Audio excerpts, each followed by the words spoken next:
Hoje o nosso podcast aqui é com a fonoaudióloga, a Débora, que vai explicar para nós várias coisas relacionadas com a linguagem, com a fala, tudo que tem na cabeça, né, Débora? Uhum. Vai nos explicar todas as aplicações aí. Então, eu sou a Débora, eu sou pedagoga e fonoaudióloga. Atualmente eu tenho uma clínica de pediatria multidisciplinar, desenvolvi uma metodologia para a parte da fonoaudiologia. O meu foco são crianças, recém-nascidos, crianças e adolescentes, mas eu posso falar da fonoaudiologia de forma geral, né? Sou especialista, mas estudo bastante a parte generalista, né? Estou ligada em todas as áreas para poder dar o melhor aí para todas as pessoas que eu convivo. E uma coisa que eu gostaria de começar, que muita gente nem conhece bem, como é que são esses testes que se faz no recém-nascido? Como se faz e o que se pode deduzir essa primeira avaliação assim que se faz? O teste da orelhinha, que é um teste mais antigo já, né? Tá há mais tempo aí como triagem neonatal universal, ou seja, obrigatória. Ele é um teste indolor, não dói. É colocado igual o fone, igual esse que a gente está usando no ouvidinho da criança. Esse fone emite uma onda e essa onda é devolvida. Então, ele produz um som e a nossa cóclea produz um som a partir do recebimento dessa onda. E aí devolve para esse aparelho. Então, esse aparelho identifica se a cóclea da criança tem essa funcionalidade. Então, por exemplo, mães que tiveram algum comprometimento durante a gravidez, tomaram medicamento, né? Ou se tem uma malformação congênita, consegue pegar nesse teste. E aí a criança, ela já tem a oportunidade de ser atendida num centro auditivo e ela já vai, desde o nascimento, ter a possibilidade de desenvolver a linguagem, a comunicação, né? Da forma como for decidido ali, né? Se vai colocar aparelho auditivo, se vai fazer implante coclear, né? Ou se vai haver outra possibilidade de comunicação com outra língua, por exemplo. Mas essa identificação precoce faz com que a criança não perca sensorialmente aquele, né? Então já vai ser tratada diferente. Se a gente sabe que ela não ouve, a gente sabe que a gente vai ter que usar outras medidas. Esse teste ele é feito assim padrão, como se faz do pezinho, ou se só em alguns lugares é que se faz? Ele é um padrão e ele é obrigatório universal. Tem aqui na nossa cidade, tem em todos os hospitais.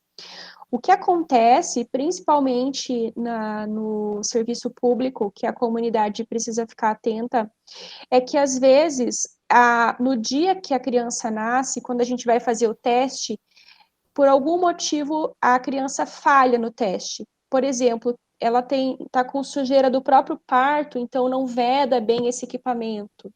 Ou a criança está com uma respiração ruidosa e aí não vedou, ou lá no ambiente tinha muito barulho, não vedou. E aí a criança tem que voltar para fazer o reteste, porque ela falhou nesse dia, mas não significa que ela não ouve, significa que teve alguma circunstância que ela precisa voltar. E as pessoas não voltam para fazer esse teste, né? E isso pode, depois de um tempo, ali a gente pega a criança mais tarde com a perda auditiva, e aí vai trazer comprometimento, né, social, educacional, que depois é difícil de fazer a reversão e para a comunicação dela. E o outro teste, não sei se você quer perguntar alguma coisa ainda sobre esse. Não, eu ia te perguntar só se tu tem ideia assim de números, se o número de crianças que já têm o déficit auditivo no nascimento é assim, relativamente grande ou é muito raro, só de uma Eu não maneira tenho essa geral. informação. Não tenho essa informação. E aí o teste da linguinha, ele é um teste mais subjetivo. Porque esse teste da orelhinha é um equipamento, né? Então, o dado é objetivo. Agora, o teste da linguinha, a pessoa precisa fazer uma inspeção anatômica, vai ser olhado na língua da criança. E aí, a gente vai olhar onde que é a inserção do frênulo na base da língua, no soalho ali perto da parte da gengiva. É difícil fazer essa avaliação. E é uma avaliação também que ela é muito funcional. Por que é tão importante fazer esse teste da linguinha? Vocês sabem que é super orientado no mundo todo que as pessoas amamentem os filhos, né? No Brasil, a média de dias que uma criança é amamentada é 40 dias, né? E a sucção, a qualidade da sucção ruim, ela também pode estar associada a essa língua presa. Só que o que acontece quando o bebê nasce? Quando o bebê nasce, o organismo da mulher, por 6 semanas, ele produz leite em livre demanda. Ele não quer saber se tem bebê ali, se não tem. Ela nasceu, liberou ali a ocitocina, tem que sair leite. E aí, naquelas primeiras 6 semanas, por mais que não tenha qualidade no movimento da língua, o leite está saindo. Depois de 6 semanas, o organismo da mãe vai produzir leite conforme a qualidade da mamada. E não é só pegar direito, é o movimento específico da língua. Então, reduz a qualidade da mamada, esse bebê começa a ficar muito tempo no peito, a mãe sente que o leite começa a esgotar e às vezes atribui, eu tive um estresse, levei um susto, meu leite secou, meu leite não dá conta, meu leite é fraco, o bebê precisa de suplementação. E aí começa a suplementação, faz confusão de bico e, em geral, no Brasil, o aleitamento materno, ele acaba sendo prejudicado, inclusive pela falta de qualidade aí na amamentação e na orientação desse teste da linguinha, né? E aí tem várias consequências, tanto para o aparelho oromotor, né, para fácil crescimento, vai influenciar até assim como que vai crescer os ossos, onde vão se encaixar os dentinhos, vai prejudicar a fala, e vai trazer um prejuízo assim para financeiro até, né, para a família ou para o estado, que é bem significativo. Deixa eu te perguntar, esse da linguinha se faz também no recém-nascido ou ele tem que ser um pouquinho maiorzinho? O teste da linguinha, o teste oficial da linguinha, faz no recém-nascido até 3 meses. A gente consegue fazer. Depois a gente faz o teste também, mas não chama mais teste da linguinha, daí a gente chama de a avaliação do frênulo, né? Mas o teste da linguinha, o ideal é fazer até 3 meses ali para poder intervir. Sim, caso ele não tenha sido diagnosticado, né? Vai ser diagnosticado depois, mas a gente mais pega, idade, né? a gente pega crianças com dificuldade de fala e também com dificuldades de alimentação. Então, crianças assim que às vezes os pais acham que a criança é enjoada para comer, na verdade ela não tem uma boa mastigação porque a língua não faz a mobilidade. Então, uma criança que mastiga e gospe, não quer alimentos duros, não quer alimento com casca, aí fala, que enjoado, não quer comer, quer só alimento mais pastoso, que não precisa mastigar, que não precisa jogar para um lado para o outro, né? Então, vai trabalhar na fala. A fala é o que menos atrapalha, na verdade. Vai atrapalhar na fala, vai atrapalhar no crescimento dos ossos da face, daí coloca aparelho, tira aparelho, coloca de novo porque não resolveu, e quando vê a posição da língua. E essa questão da língua presa não é difícil de resolver, né? Não, inclusive em Cascavel, a gente tem pessoas de bastante referência que fazem essa intervenção, né? No CEAPAC também tem um serviço de muita qualidade ali em relação a esse procedimento. E é ótimo fazer essa solução ali logo que o bebê nasce. O que pode acontecer é ter que fazer 2 vezes no sentido seguinte: faz a primeira vez no bebezinho, e aí libera, ele consegue sugar, consegue mamar, mas depois, mais tarde, percebe que tem que liberar um pouco mais, daí faz um procedimento um pouco maior. E eles fazem pelo SUS esse procedimento? Então, existe um desafio em relação a isso, né? Porque ainda há controvérsias em relação, por exemplo, à Sociedade de Pediatria, quanto a esse teste, ao procedimento, apesar de já ser uma lei, né? Já existir essa obrigatoriedade. Mas nada como uma experiência social pessoal para que cada um vá entendendo. Então, à medida que as pessoas estão estudando mais, né? Os médicos, as pessoas, os dentistas, os próprios fonoaudiólogos, enfermeiros, os pediatras, conforme eles vão vivenciando, tendo acesso a esse conteúdo e vivendo na própria vida pessoal, eles estão cada vez mais dando atenção para isso. mas é um procedimento que é feito pelo dentista, por exemplo, um cirurgião bucomaxilo, nos bebês, né? Não precisa dar uma anestesia geral, coisa assim. Seria interessante ter os dentistas como colaboradores, assim, até para fazer o diagnóstico, né? E que o dentista é que abre a boca da criança e além do fonoaudiólogo, porque às vezes o médico não chega a fazer isso, né? Ele não fica sabendo, não faz um exame assim, ainda mais pequeno assim, né? E o dentista é bom de fazer uma campanha assim com os dentistas para ajudarem a fazer diagnóstico. Aqui nós temos a estudante de odonto ali, ó. Essa aí já vai Olá, aprender. tudo bem? Na verdade, o que acontece, né? A população em geral não sabe, mas em teoria o bebê precisa ir no dentista também. Além de ir no pediatra médico, precisa ir no pediatra dentista. Mas normalmente as pessoas, no odontopediatra, né? Mas normalmente as pessoas levam no pediatra, no médico pediatra, e levam no odontopediatra só quando nasce o primeiro dentinho. Não sabem nem fazer a higienização da gengiva, por exemplo. Então é uma coisa que em teoria era para acontecer, mas normalmente não acontece, né? É similar pelo jeito que acontece com a fono, né? A gente procura, né? A maioria da população procura, depois que está numa idade maior e que alguém falou que a fala não está adequada, ou percebe que vai falar uma palavra e fala errado, aí procura, né? Ou os pais, quando a criança fala, começa a falar, que tem um pouco mais de atenção, acaba levando. Mas aí entra naquela questão, né, de qual que é o período, né, de falar certo. Ele está falando certo porque ele sabe a palavra, ele está falando errado porque ele não sabe a palavra, ou ele está falando errado porque tem algum problema. Aí passa mais um tempo esperando para ver se corrige, né? Tem isso também, Débora? Tem a questão da normalidade. A questão, o frênulo, ele vai interferir em alguns sons que é, por exemplo, o ch e o j, que a criança vai falar sazã às vezes, e vai parecer que ela tem uma fala infantilizada. E também não vai conseguir falar direito urã, né, de arara, pode ter essa dificuldade. E aí os pais começam a julgar a criança pejorativamente. Ah, é manhosa, fala direito, tá falando igual bebê, tem fala infantilizada.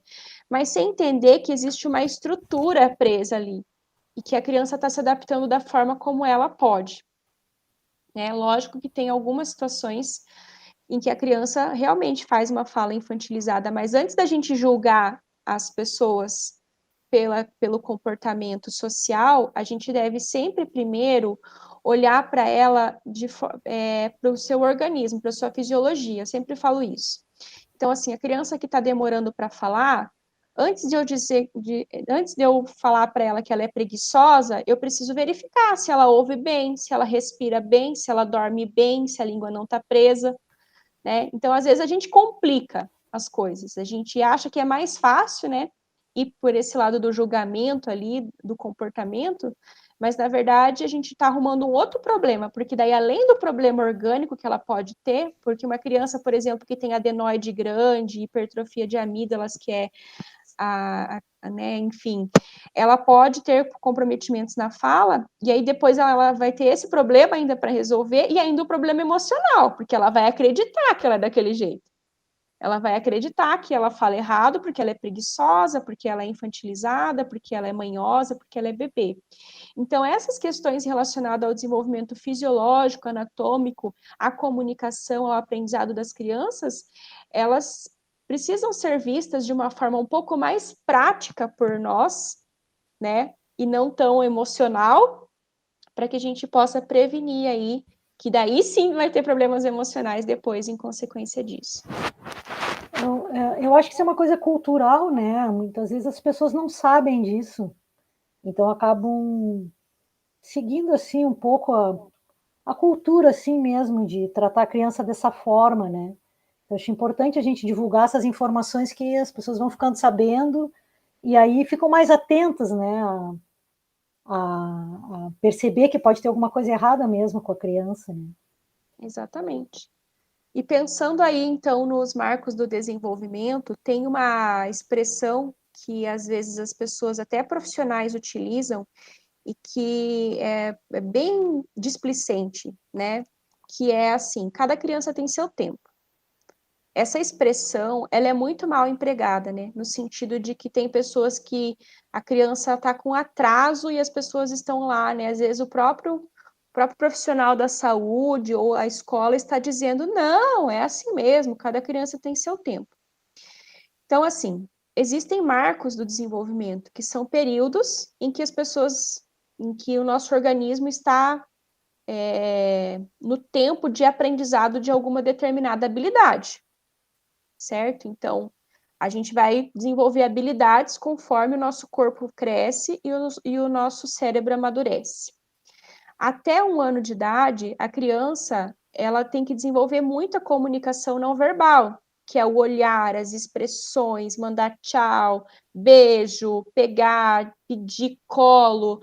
É uma criança que, na linguagem, mesmo não falando, ela tem esse padrão de comunicação. Então, isso precisa ser muito olhado, né? Porque crianças que não têm essa comunicação não verbal, que não estão desenvolvendo gestos, que não estão olhando nos olhos, que não estão sorrindo, não estão sabendo interpretar as expressões, elas podem ter alterações do neurodesenvolvimento, como uma deficiência intelectual, autismo, ou até uma surdez que não foi diagnosticada porque o pai não foi no reteste, né? Alguma coisa nesse sentido. Ou por, de repente, alguma outra doença do neurodesenvolvimento. E quanto antes você pega esse bebê, mais você consegue estimular o cérebro dele, né, com atividades, com estímulo, dando para ele a oportunidade de desenvolver essas habilidades e fazendo com que o cérebro, na fase que está realmente apto para aquela habilidade, se desenvolva. Então, até o 1º ano, muito gesto, uma criança expressiva, não é uma criança chorona, uma criança que se comunica já de alguma forma, né? Balbucia, quer cantar, identifica quando é o papai que está chegando, quando é a mamãe, sabe olhar para um, para o outro, busca interação. Aí existe um período para iniciar as primeiras palavras, que é até 1 ano e 3 meses. Então, se uma criança já tem 1 ano e 3 meses e ainda não falou nenhuma palavra, então, acabou a primeira janela do desenvolvimento. Então, tem crianças que começam com 9 meses a primeira palavra, até 1 ano e 3 meses. Então, esse é o tempo que a criança tem. O tempo dela para falar a primeira palavra é esse, de 9 meses até 1 ano e 3 meses. Se com 1 ano e 3 meses não falou nenhuma primeira palavra, aí liga o alerta. Porque de 1 ano e 3 meses até os 2 anos, essa criança ela vai desenvolver um repertório de 300 a 500 palavras, né? Então, além disso, começou a falar as primeiras palavras, percebe que é lento o aprendizado, tá ali 2 meses, continua com uma palavra, tem alguma coisa errada nisso, né? Tem uma dificuldade aí que precisa ser olhada.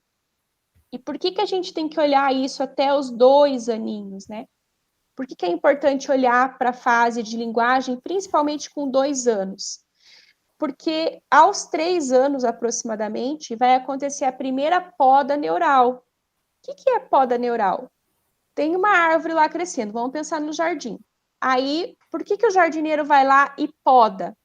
Porque ele precisa economizar a energia dessa planta para ela crescer melhor. Então, ela tira os galhos que são desnecessários para economizar energia e potencializar as áreas que vão sustentar essa planta. E aí, o que o nosso cérebro faz? Se a criança tem uma dificuldade em linguagem, lá nos galhos dela, eu explico desse jeito para ficar mais didático, né? Lá nos galhos da linguagem, ela não usa essa parte. Então, os galhos, eles estão ali, eles não estão crescendo, mas eles estão ali. O cérebro, quando vai chegar perto dos 3 anos, ele vai pensar assim, bom, foi criado muita conexão, cresceu muito galho, porque é uma fase de muito estímulo. Então, ele vai lá e poda a área que é menos utilizada, para dar potência para aquela área que está sendo muito estimulada. Então, se a criança tem uma dificuldade de linguagem, e a gente não intervém dos 2 aos 3 anos, a gente perde as primeiras ramificações neuronais, que vão ser uma estrutura muito importante para frente. Então, quanto mais cedo a gente fizer esses pré-diagnósticos, ninguém precisa fechar diagnóstico antes dos 3 anos, 3 anos e meio, mas se a gente identificar que está alterado e começar a dar estímulo, a gente vai possibilitar que essa área do cérebro realmente se desenvolva, e é a chance da criança, é uma chance para uma vida toda, né? Assim como depois para a alfabetização vai ter a fase também. Essa é a fase da escolinha, né? Seria legal fazer um trabalho com até de treinamento para as professoras da creche e tal, de identificarem assim quando tem algum comportamento, uma criança que não se desenvolve como as outras, né? Para tentar dar enfim, chamar alguém para olhar, né? Basicamente seria isso, só identificar e chamar o profissional que vai poder fazer o diagnóstico, né? Isso. O que a gente tem muito aqui, o município, nosso município, várias vezes chama os profissionais, eu já fui várias vezes dar treinamento, só que são treinamentos subjetivos. O que a gente precisaria? A gente precisaria de triagens formais e estruturadas. Então, por exemplo, precisaria ter um sistema em que todas as crianças com 3 anos passassem por determinada triagem. Existem municípios que já aplicam determinadas triagens, por exemplo, tem um instrumento chamado MChat, que é um instrumento de triagem de autismo. No município de Ponta Grossa, todas as crianças com 2 anos estão passando por essa triagem, que é feita no posto de saúde. Então, as triagens, elas não são subjetivas, elas são objetivas, né? Porque às vezes fica no critério da gente treinar os profissionais de forma subjetiva, só falando, igual eu tô falando aqui, né? Vou lá dar uma palestra no município, dou para ele as escalas, aí esse professor vai para a escola, ele tem dúvida, ele não tem instrumento, ele não tem o papel, ele não tem onde registrar, e aí acaba se perdendo isso. Então, as triagens escolares seriam, e também na área da saúde, né, seriam muito importantes ser feitos. É importante a triagem pela questão sistemática, né, de passar todo mundo, porque aí não fica ninguém para trás, né? E até em termos de pesquisa, de dados, de levantamento do município, né? A gente pega muita coisa já quando já está muito encrencada. Quando o diagnóstico já está lá na frente, já está com outros problemas, né? Imagino que isso seja bem frequente, né? Porque, como tu falaste, na medida em que não se tem uma triagem mais sistematizada, imagino que tenha, em primeiro lugar, né, um grande desconhecimento, né, do percentual de pessoas que daqui a pouco passam, né, por esse tipo de problema, e se a gente não identifica o problema, fica muito difícil realmente, né, de conseguir dar um melhor encaminhamento, né, porque, como tu falaste, né, às vezes a criança vai acabar sendo encaminhada quando já está num estágio, né, mais complicado, digamos assim, né, dentro desse problema todo, né. Exatamente. E, Débora, quando a criança cresce um pouquinho mais e que ela vai para a escola, ali eu acho que é outro momento, né, de também ter uma triagem, porque às vezes se associa com a falta de aprendizado, né, e às vezes a criança não escuta, ou enfim, ela tem outros problemas que dificultam a aprendizagem, né. Acho que esse é um ponto que a gente podia conversar um pouco mais, assim, que eu acho que é bem importante. Sim, principalmente na nossa região, qualquer criança, a criança que a gente chama de típica, que é o normal, né? E a neuroatípica, que é a criança com necessidades especiais, as duas, elas podem ter um prejuízo muito grande relacionado à parte respiratória. Qualquer criança que tenha dificuldade respiratória, o que é muito comum nessa nossa região, por 2 fatores. As crianças têm muitas alergias, hipertrofia, que é o aumento da adenoide, que é a carne esponjosa no nariz, e de amígdalas, por conta que a gente tem muita mudança climática aqui, e nós estamos numa região do agronegócio, de pulverização de agrotóxicos, e venta muito. Então, aqui, as crianças têm muitos quadros respiratórios, elas estão muito trancadas, e às vezes nem percebem. Vou te dar um exemplo que aconteceu, 2 exemplos dessa semana da clínica. Uma criança de 3 anos e meio, está com dificuldades na fala, enfim, e aí, qual que é o nosso primeiro encaminhamento? A gente manda para o otorrino, para ver nariz, garganta e ouvido. A criança estava com com rolha de cerume no ouvido.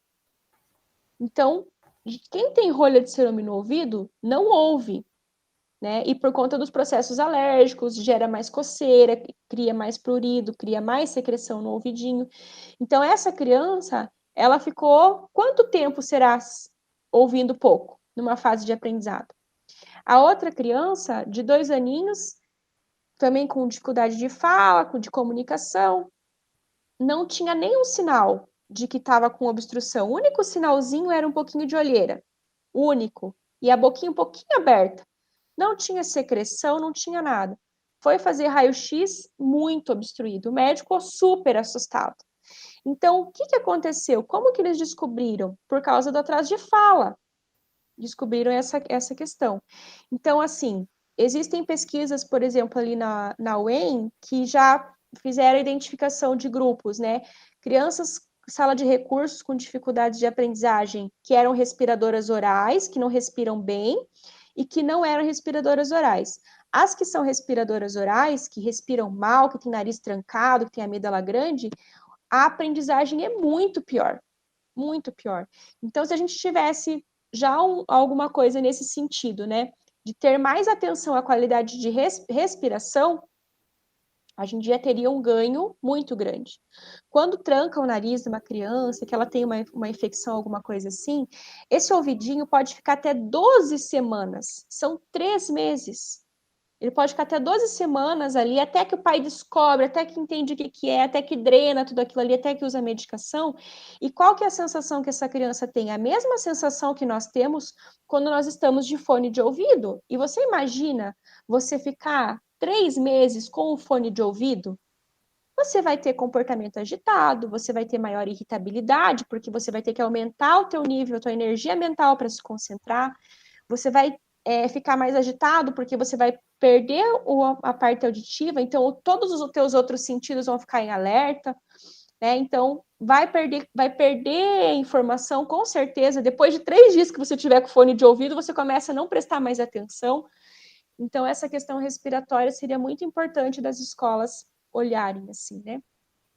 Fazer campanhas. Infelizmente, o nosso município não tem o fonoaudiólogo educacional, mas outros municípios aqui ao redor têm.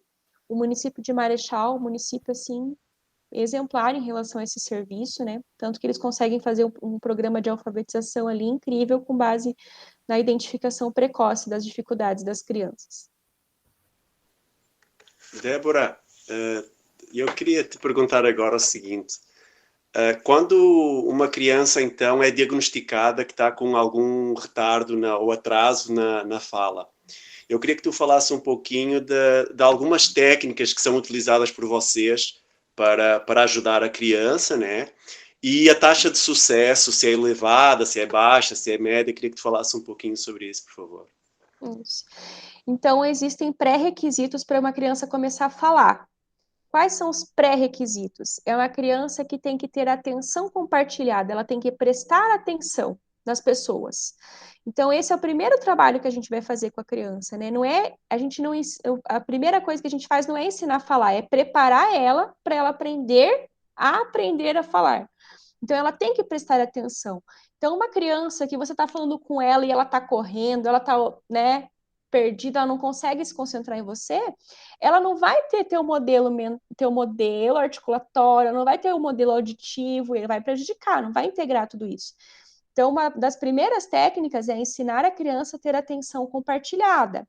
E aí, quando tem outro diagnóstico, por exemplo, de hiperatividade junto, ou de déficit de atenção, a gente precisa do psicólogo junto e às vezes até de medicação, porque senão ela não vai prestar atenção.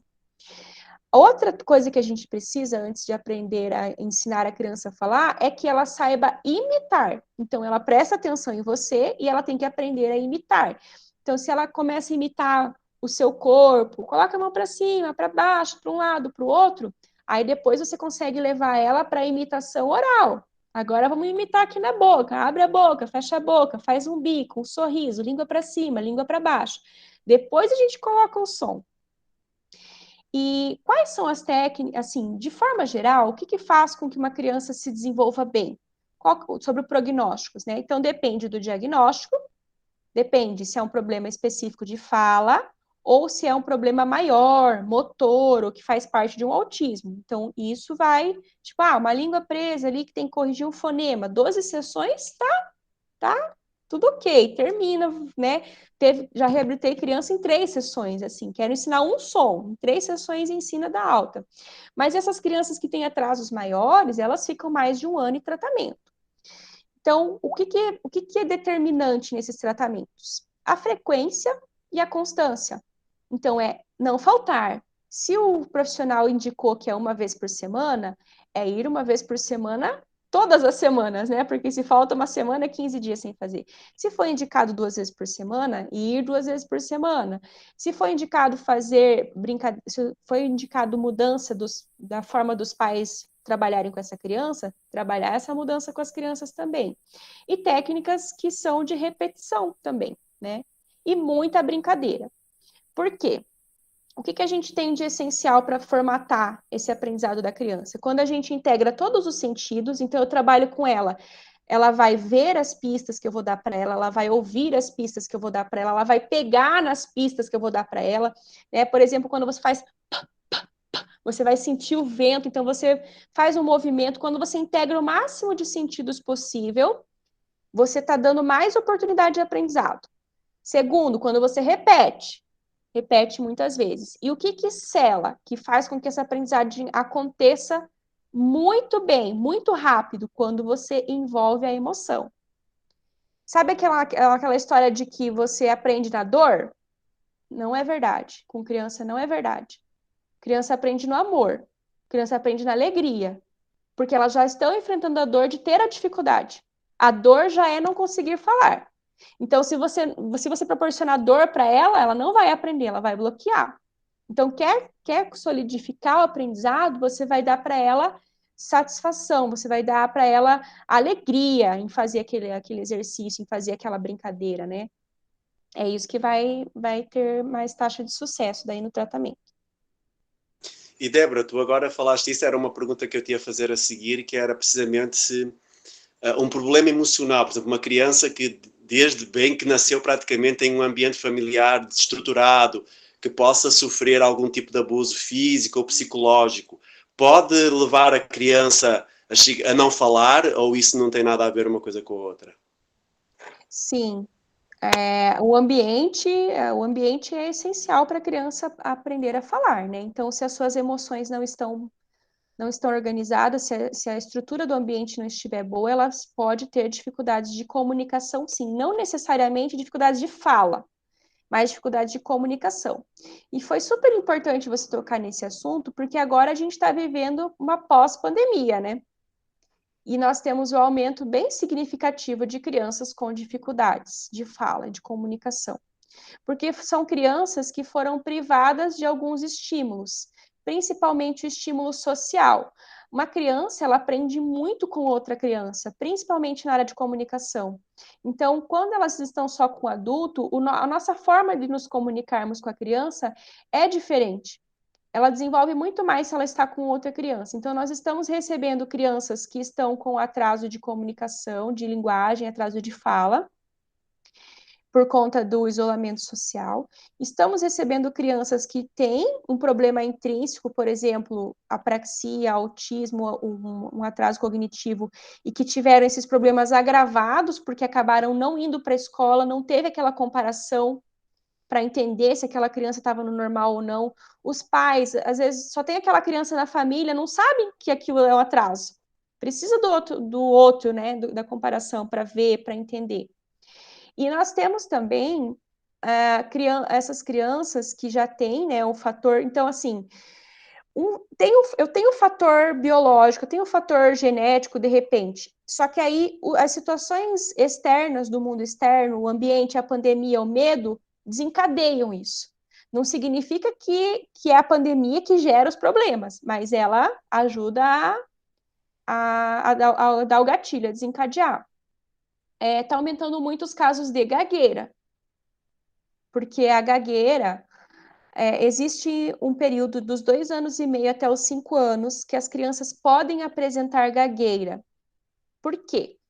Elas vai depender de cada uma. Tem criança que com 2 anos e meio o cérebro já está, a parte de linguagem do cérebro está toda ativa e não tem a maturidade ainda motora oral para falar. Então descoordena, aí quer falar, aí respira, daí quer contar história, daí a boca não acompanha e começa os episódios de disfluência. Isso vai ser de cada criança conforme ela der esse boom de linguagem entre 2 anos e meio e 5 anos. Mas o que a gente está percebendo hoje? Que está mais acentuado, que está mais grave, que está demorando mais para elas se recuperarem, porque tem o fator da ansiedade agora junto.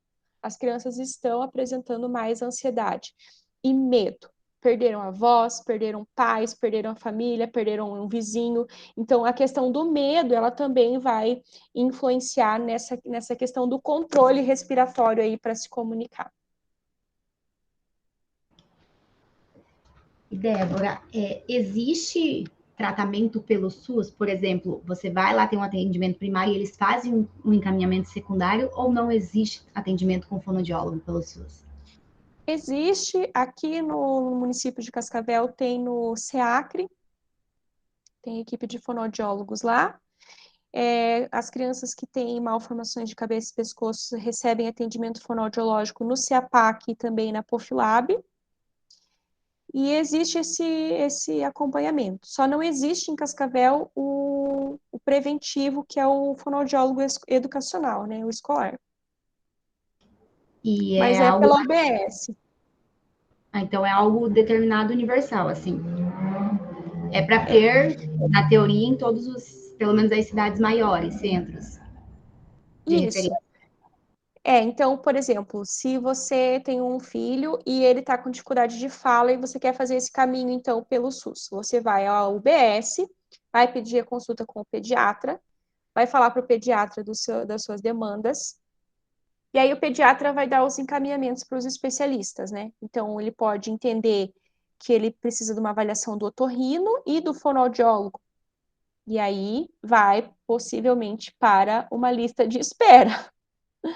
Não vamos dizer que é uma coisa fácil de se conseguir, né? Eu acompanhei casos, por exemplo, em relação a crianças com adenoide, que ficaram, acho que 6, 7 anos esperando a cirurgia. E aí é complicado, né? Porque atrapalha todo o processo de educação, escolarização, aprendizagem, tudo, né? Agora, você já trabalhou também para o Estado, em Sim. escolas. Qual era o seu papel nessas escolas? Então, eu fui 15 anos da Educação Especial, da Secretaria Estadual de Educação. Eu iniciei com sala de recursos, já fui professora de sala de recursos, já fui professora de apoio em sala de aula, de alunos com transtornos com autismo. Já fui avaliadora do Centro Regional de Apoio Pedagógico, do CRAP, lá no Núcleo de Educação. Já fui estimuladora da educação infantil ali na POFLAB e fui fonoaudióloga voluntária lá na POFLAB também. E você trabalhava, então, com desenvolvimento, com técnicas, com os alunos? Na área da educação, né? Trabalhando com essas intervenções. Foi por isso que eu fui procurar a fonoaudiologia. Porque aí, trabalhando no estado, o que acontecia? Recebia as crianças a partir de 10 anos, e daí a partir de 10 anos, por exemplo, com 15 anos, para o 5º ano, para o 6º ano, né? Com as necessidades, né? Com TDAH, dislexia, síndrome de Down, autismo.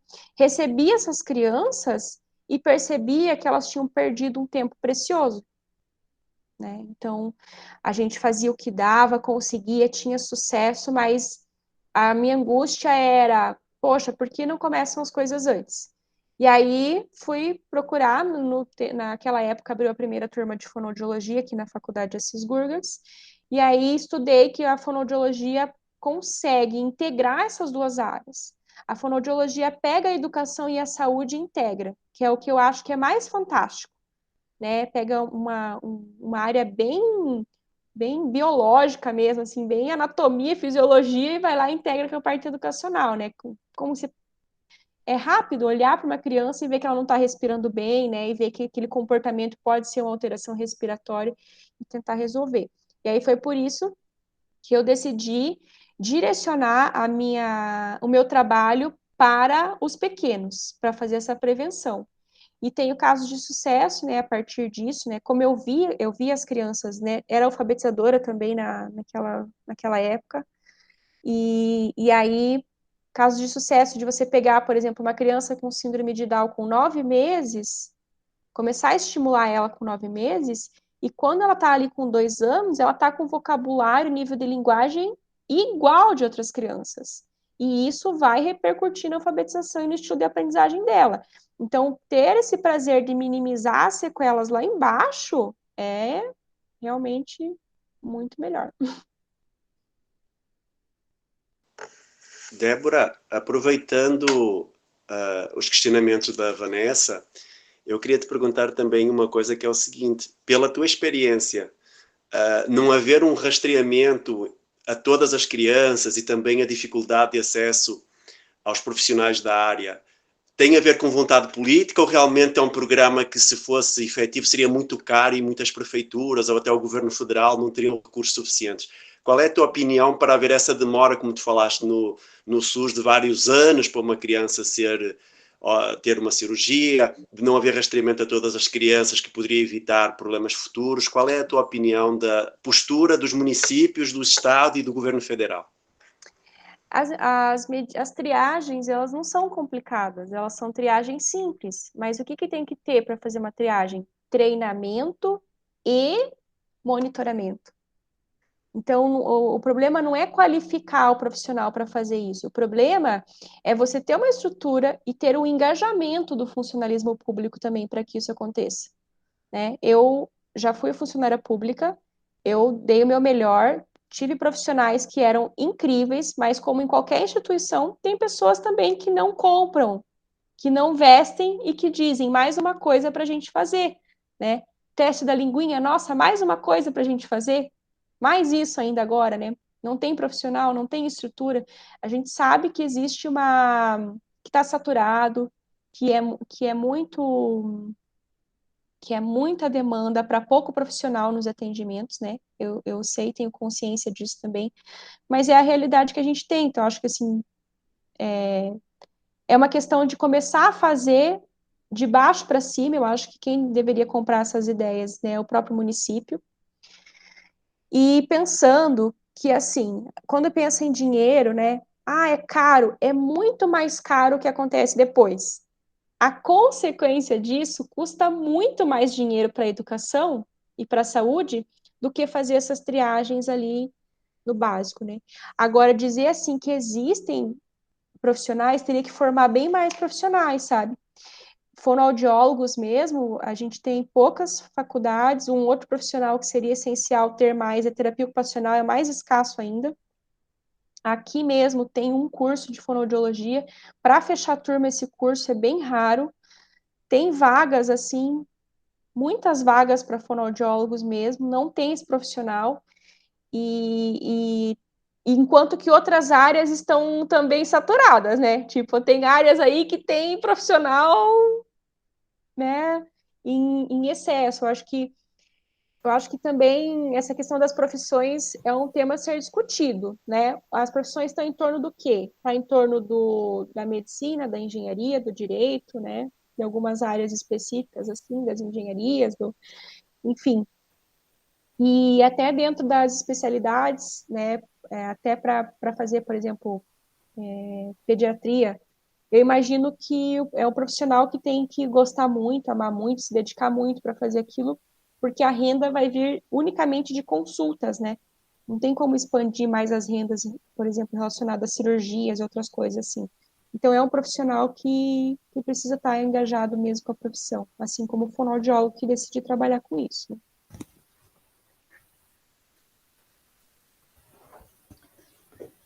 Débora, eu tenho uma dúvida se essas crianças que apresentam esses problemas no desenvolvimento da fala, por exemplo, se tem uma relação depois com alteração no aprendizado, quando elas começam a aprender a ler e tal, ou não necessariamente, ou não tem essa relação? Tem uma relação direta.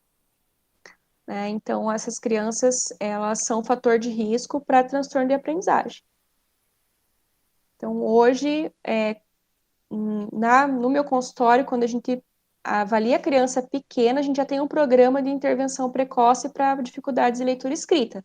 Chegou no tempo certo, não interessa se o pai viu o problema, não viu, a gente vai lá e tria, porque a gente sabe que tem fator de risco. Então, olha só, crianças que têm atraso para falar, que têm dificuldade de prestar atenção, crianças muito agitadas, crianças assim que não conseguem memorizar as cores quando são menores, que não conseguem memorizar as letras do alfabeto, naquele período de 4 aninhos ali que você já começa a entregar letras do alfabeto, sequências numéricas. Essas crianças, quando chegam com 5 anos, quando elas entram no primeiro ano, elas já deveriam passar pela primeira triagem. Na verdade, todas as crianças no primeiro ano deveriam passar pela triagem. Existe um programa no Brasil, desenvolvido pela Simone Capellini, é um programa de intervenção precoce aos problemas de leitura e escrita. Então, todas as crianças do primeiro e do segundo ano passam por essa triagem, né, para identificar se elas têm os pré-requisitos para se alfabetizar. E aí é feita uma triagem da turma e a professora recebe orientações de como trabalhar para superar os desafios da turma.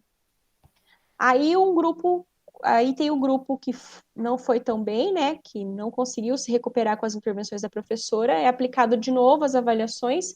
Esse grupo vai participar do contraturno, com atividades direcionadas para sanar aquelas dificuldades.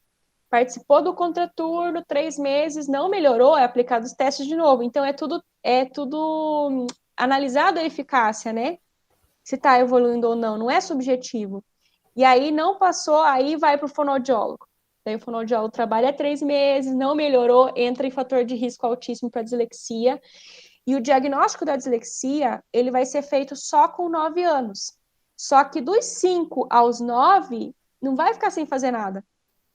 Porque com 9 já tem que estar com tudo pronto, tá? Né? Com 8 anos já vai começar todo o universo de conteúdos vai vir pela linguagem. Então, imagina uma criança com 8 anos sem ler e escrever e não tendo recebido só vai receber o diagnóstico com 9 anos. Mas dos 5 aos 9, daí foi trabalhado pelos programas de rastreio e triagem. E esse programa, essa sequência, né, de intervenções, tem uma boa resposta, assim, das crianças? Sim, e é uma análise científica muito grande. É um programa que foi todo adaptado, né? É desenvolvido em países desenvolvidos, foi adaptado para cá, muito pesquisado, chama-se RTI, né? Modelo de resposta à intervenção precoce. E aí é excelente, assim, é fantástico. Aqui na nossa região tem um município que aplica e os índices assim de sucesso na alfabetização foram lá em cima, porque é instrumento científico, né? Não tem o que dizer, instrumento científico e que está relacionado à prática, né? Que não é que é viável de se aplicar, de se fazer, de se organizar e dar resultado. É um investimento que vale a pena, né? Porque essa criança depois não consegue ser bem alfabetizada, ela vai se arrastando, né? Anos dali para frente também, né? Não é só esse o momento, ela continua com problemas depois se ela não consegue superar, né? Sim, porque logo vai ter outra poda neural. E aí vai cortar qual área? Leitura e escrita. Vai cortar a área que não está usando. Então, valeria muito a pena, assim, o que eu vejo até... isso não é um problema do setor público, isso é um problema cultural do nosso país, assim, eu vejo, que não existem métricas com base em evidência científica, né? Então, assim, as escolas particulares, então, qual que seria a desculpa de não se aplicar um programa de intervenção precoce, né, com base em instrumento científico? Não é dinheiro, é cultura. Sim, até porque não é caro fazer isso, né? Não é uma coisa que custe tanto assim. É cultura de, é assim mesmo, daqui a pouco melhora, ou não faz porque não quer, não faz porque é preguiçoso, né? E vai colocando a culpa, assim, né? E colocando ainda termos pejorativos sobre o estudante. e é uma dor que ele vai demorar bastante para resolver. Essa semana, um diagnóstico tardio de uma criança com dislexia vai fazer 9 anos daqui 2 meses. E agora que foi diagnosticado. E aí já está com problemas de comportamento que começa a ter comportamentos de esquiva, né? Uma coisa que é incrível, mas a gente, depois, dentro da universidade, tu pega alunos que estão na universidade, mas que têm uma dificuldade, assim, enorme para conseguir ler e, enfim, entender o que eles estão lendo, de fato, né? Conseguir fazer um resumo, compreendendo bem.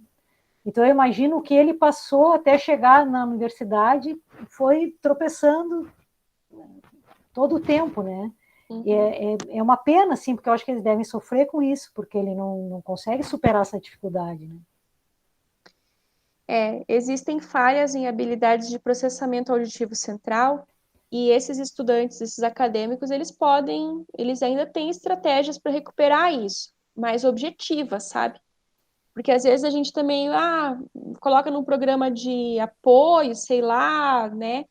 Mas existem formas objetivas de resolver isso, né? Então, por exemplo, o exame de processamento auditivo central é um exame objetivo, identifica as necessidades, né, de integração auditiva, que vai melhorar a compreensão. Tem muitos adultos que têm dificuldade de processamento auditivo, e é algo objetivo, né, é um conhecimento que talvez a universidade possa oferecer para eles, né, que existe isso. É bom a gente saber, né? Quem Não sabe processa as propor informações. isso, porque olha a quantidade de pessoas que está tendo essa dificuldade é grande, né? Cada vez maior. E vou te falar, pela incidência das crianças que estão nascendo com dificuldade, a coisa não vai melhorar. Sim, pois é. Sim, em algum momento tem que haver intervenção, né? Se não faz na criança, não faz quando entra na escola, não faz no adolescente, bom, vai ter que fazer na faculdade depois, ou se não, vai só aumentar o número de pessoas, né? Com essas dificuldades. Eu falo para os pais, resolve o problema na criança, porque o adulto, ele enrola, ele não vai atrás, né? Resolve o problema enquanto ele é pequeno, porque ele vai crescer com a criança. O problema não vai sumir, ele vai muito pelo contrário, ele vai crescer com a criança.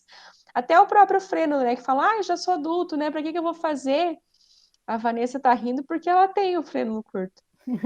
Eu falo, você imagina quando você estiver lá na terceira idade, sua musculatura vai enfraquecer e aí a sua língua não vai trabalhar a seu favor, aí você vai ter mais dificuldade de mastigação, vai se afogar, vai aumentar o risco de aspiração, vai ser um idoso com pneumonias recorrentes, tua qualidade respiratória vai ser ruim, qualidade de vida na terceira idade, eu não vou cuidar de ninguém. Que eu falei, corta a língua. Minha defesa eu irei fazer, tá bom? Nesse mês de bom. dezembro. Com 20 e tantos anos, quase 30, mas irei fazer. Isso aí, agora sim. É isso aí, Débora. E o que você teria? Não sei se alguém tem mais alguma pergunta. Se não tiver, prof, tem. Então não vamos encaminhar no final. Não, só eu gostaria de te perguntar se tu pudesse falar alguma coisa para nós sobre o déficit de atenção. Eu tenho déficit de atenção. O transtorno do déficit de atenção, ele é diagnosticado, deveria ser diagnosticado até os 6 anos de idade, né? Aparecem sinais e comportamentos em pelo menos 3 ambientes, e ele sempre foi assim. É uma criança que sempre foi assim. Não é que de repente aconteceu alguma coisa e ela mudou. É uma polêmica ainda fazer o diagnóstico, porque é um diagnóstico feito com base na clínica. O que é isso, base na clínica? Não existe um exame objetivo para fazer. Você vai fazer com base na análise dos critérios e, principalmente, do prejuízo social que está trazendo para a pessoa. Então, quando vai para um diagnóstico, está trazendo um prejuízo social na escola, está trazendo um prejuízo social familiar, porque já está envolvendo questões familiares, de manda fazer uma coisa e não faz, né, e de ser julgado, não tem disciplina, não presta atenção, só ouve quando quer. Então, esse diagnóstico está começando a ser feito de uma forma mais correta, né, de um tempo para cá. E hoje, né, junto com essa lei da dislexia, o TDAH também foi aprovado como sendo um transtorno de aprendizagem, né, que o déficit de atenção ele é um transtorno de aprendizagem, e ele também, agora por lei, a criança que apresenta esse transtorno precisa obrigatoriamente receber programas educacionais adequados. Que antes esses programas eram direcionados para autismo, deficiência intelectual, síndromes, né? E o TDAH e a dislexia não eram tão amparados assim por lei. Agora tem essa lei, vamos ver o que vai ser feito, com essa lei. Mas existem subtipos desse transtorno, né?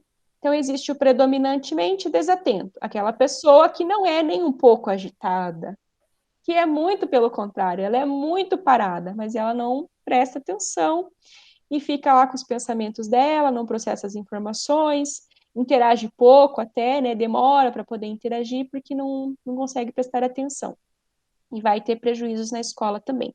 Esse subtipo é mais comum também que aconteça em meninas, por isso que as meninas não são tão diagnosticadas, porque entende-se que aquele é um comportamento, a menina é mais quietinha, mas da mesma forma ela não está aprendendo.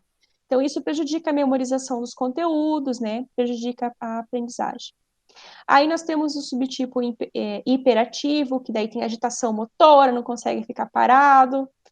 E aí nós temos o subtipo impulsivo, que não tem controle inibitório. Quando vê, falou. Quando vê, já saiu, né? E aí a gente tem os subtipos mistos também, crianças que são hiperativas e impulsivas, além de tudo. E cada uma vai ter um tratamento de acordo com aquilo que acontece, com a disfunção que ela tem na sua vida. E esse tratamento envolve psicoterapia na abordagem cognitivo-comportamental ou comportamental, é as únicas que comprovadamente e cientificamente funcionam, não é psicanálise, né? Não é outras abordagens. É medicamentoso e adaptações nas escolas, né? Que é um ambiente também onde elas vão passar bastante tempo. E na vida adulta, eles amenizam os sintomas, mas as pessoas vão se adaptando e também vão embotando os sentimentos em relação a isso. Muitas pessoas falam, os sintomas são amenizados, mas também tem muito embotamento, né? Muita absorção daquilo e fica para você mesmo e não fala para os outros. E aí o pessoal acha que está diminuindo os sintomas, mas acredito que não esteja, não. O Fernando, quer falar, Fernando? Eu queria perguntar à Débora como é que normalmente é a reação das famílias quando uma criança passa aquele período que já deveria estar falando. Elas pensam, não, mais dia menos dia ela fala, ou realmente as famílias mostram uma grande preocupação e vão logo procurar ajuda? Olha, de 2 anos para cá, a gente está tendo a revolta das famílias, que eu digo que é assim. E os pediatras falam que tá tudo bem, a escola diz que tá tudo bem, e a família vai lá e fala, não, eu tô vendo que tem alguma coisa e eu vou levar. Então, a rede social, principalmente o Instagram, ela trouxe muita informação. É inegável isso. E aí as pessoas estão ouvindo autoridades nas áreas, e não somente aquele médico familiar. E aí estão questionando, estão levando as crianças por conta própria. Eu falo assim, eu até posto às vezes lá no Instagram, estamos a 0 dias sem polêmicas com aquela frase que cada criança tem seu tempo ou espera até 2 anos para falar. E os pais levam mesmo, eles falam, eu tô vendo que tem alguma coisa errada. Hoje, uma das primeiras perguntas que eu faço, assim, na anamnese, que primeiro a gente faz uma entrevista com os pais, né? Essa entrevista, ela é 60% do raciocínio clínico para a gente entender o que a criança tem. E aí, essa pessoa conta a história da criança e eu faço a pergunta já nesse momento. Em algum momento, você já pensou que o seu filho pode ter autismo? Eu já faço a pergunta. Para mim, sentir do pai se já passou pela cabeça dele, se ele já olhou sinais e sintomas. Porque uma das coisas mais complicadas para a gente é dar o diagnóstico de autismo. Né? Tem pessoas assim, daí você vê que o casal, às vezes um desconfiava, o outro não estava com coragem de falar, às vezes os dois já sabiam, mas não tinham coragem de falar um para o outro. Então é um momento bem delicado, assim, a gente falar que tem um atraso, que tem um problema, que não está indo tudo bem, né? Que tem uma apraxia, que pode ser alguma coisa neurológica, que pode ter tido uma lesão. É um momento delicado. Por quê? Todo mundo concebe um filho perfeito. Então, já na gestação, a gente vai criando o futuro, a gente imagina como vai ser, e você cria o filho perfeito. E aí, quando uma pessoa vem e, né, por exemplo, o Joaquim, o filho Joaquim, tá aqui, o Joaquim foi construído toda a história dele lá para frente, como ele vai ser, os amigos que ele vai ter, o que ele vai brincar, se ele vai jogar no futebol, se não vai. Aí, de repente, vem uma pessoa e recolhe o Joaquim de você e entrega um autista. É isso que acontece. Você perde aquele filho que você construiu e você vai ter que construir outra coisa, outra persona, a realidade. Isso é muito doloroso. É uma dor muito grande. Mas assim, cada vez tem sido mais fácil de falar sobre isso com os pais, porque eles estão pesquisando mais, eles estão vendo mais, eles estão enxergando mais. Então, quando as hipóteses existem, né, a gente já fala, olha, só pelo que você está me falando, a hipótese já existe, então vamos preparar para isso. Fica muito mais fácil depois de a gente entregar um sim ou não, e quando é não, a gente fica bem mais aliviado. Mas com certeza é doloroso. E cada família reage de um jeito, né? Tem família que aceita, mas no fundo não aceita. Tem família que passa pela dor. Quanto antes passarem pela dor, quanto antes realmente encarar a dor, vai ser melhor para a criança, porque vão conseguir tratar da melhor forma possível. Mas, infelizmente, ainda acontece, né, Débora? De passar o diagnóstico, falar que a criança precisa de um tratamento e os pais não aceitarem, né? Não, meu filho não é assim, é o tempo dele, e acabar não procurando uma intervenção logo no início, né? Assim, comigo nunca aconteceu. Mas o que eu penso sobre isso, né? Que às vezes as pessoas têm medo de falar. Eu percebo que as famílias e os amigos têm medo de falar uns com os outros. Estão vendo que a criança tem uma dificuldade. Eu sempre falo isso. Às vezes você sente ali no seu coração que seu filho está com um problema. Daí você vai trocar uma ideia com alguém da sua família. A pessoa fala assim: não, calma, cada criança tem seu tempo, tá tudo bem. Aí o que você tem que entender? A pessoa não está falando aquilo porque tá tudo bem. Ela só está falando aquilo para te acalmar, porque ela sabe que você já viu. E uma hora você vai procurar. Então, a escuta que a gente tem que fazer, a gente tem que escutar o nosso coração. Você viu, quando a mamãe viu que tem uma coisa errada, você tem que ir atrás de investigar e de saber o que é. Então, eu nunca vi ninguém se arrepender por pesquisar a sua dúvida. E muita gente teve que passar, foi num profissional, não gostou do que ouviu, no sentido de não ter sanado a sua dúvida, de não ter resolvido aquela questão. Foi no médico, o médico falou isso, aquilo, não confiou naquele, teve que ir em outro. E teve que ir em outro até entender o que estava acontecendo de verdade, né? Sanar a sua dúvida. Mas eu já vi muita gente chorar por não ter ido antes. Por ter perdido essas janelas do desenvolvimento, por ter perdido poda neural, por já ter daí agravado muitos comportamentos, né?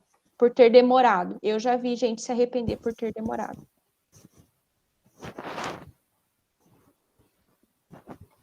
Fala, Vanessa. Não. Minhas dúvidas estão sanadas. E a incidência hoje é altíssima, né, gente? Assim, juntando todas as incidências, tantos por cento déficit de atenção, tantos por cento dislexia, tantos por cento autista, tantos por cento síndrome de Down, dá certeza que dá metade da população. Em pouco tempo, a gente vai ter metade da população. Acredito que em 8 anos, mais ou menos, metade da população adulta até diagnosticada, né? E acontece muito dos pais levarem e depois que os pais verem na criança, eles fazem o diagnóstico neles mesmos, das alterações. E aí falam, meu Deus, eu senti isso, eu tive aquilo. E às vezes o pai não quer olhar para a criança, por quê, Vanessa? Às vezes, quando ele olha para a criança e vê a dificuldade da criança, ele enxerga ele mesmo. E aí ele começa a sentir a dor de novo. E aí ele não quer ver aquilo. Ele não quer nem ele sentir a dor de novo, ele não quer que o filho passe por aquela dor. Então ele nega. Uhum. Porque dói, Claro. gente, dói. Qualquer coisa, né? Mesmo que seja um déficit de atenção, uma dislexiazinha leve, mas em algum momento abriu ferida. Débora, tu achas que as novas tecnologias, que as crianças passam horas sozinhas jogando videogame, praticamente não falam, às vezes estão com o colega do lado, mas é tudo por WhatsApp, tu achas que isso pode influenciar a linguagem das crianças no futuro ou não? É 100%. Até os 6 anos, gente, tem que controlar isso aí absurdamente. Porque o celular é feito para você nunca mais sair dali. Então, o que a gente orienta, né? Então, qual que é o melhor meio para a criança assistir algum entretenimento? Televisão. É a televisão. Porque a televisão, ela tá lá na sala, pendurada na parede. Aí, enquanto a criança está assistindo televisão, daí ela já vê um brinquedo ali, aí ela já vai fazer outra coisa, daqui a pouco ela volta e assiste mais um pouco. O celular e o tablet, não. Você fica na frente, acabou. Imobiliza, não sai mais dali. Então, o celular e o tablet, eles são nocivos, sim, para o desenvolvimento, por 2 motivos. Primeiro, porque a criança, ela não vai desenvolver as habilidades motoras dela, sensoriais. Então, ela vai comer na frente do tablet, ela não presta atenção no que ela está comendo, ela não processa a informação, ela não sabe o que ela comeu. Depois, ela tem seletividade alimentar. Atrasa a linguagem, sim, por ficar ali. As crianças que têm autismo, por exemplo, elas têm um hiperfoco nisso absurdo, então elas deixam de desenvolver outras áreas porque tem que controlar.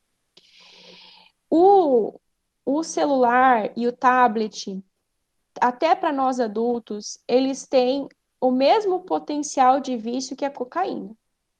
Eu já vi e eu já tive crise de abstinência. Eu já tive crise de abstinência de ficar longe do celular.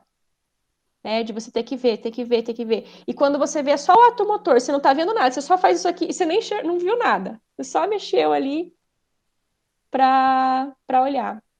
E também porque os pais se distanciam, né?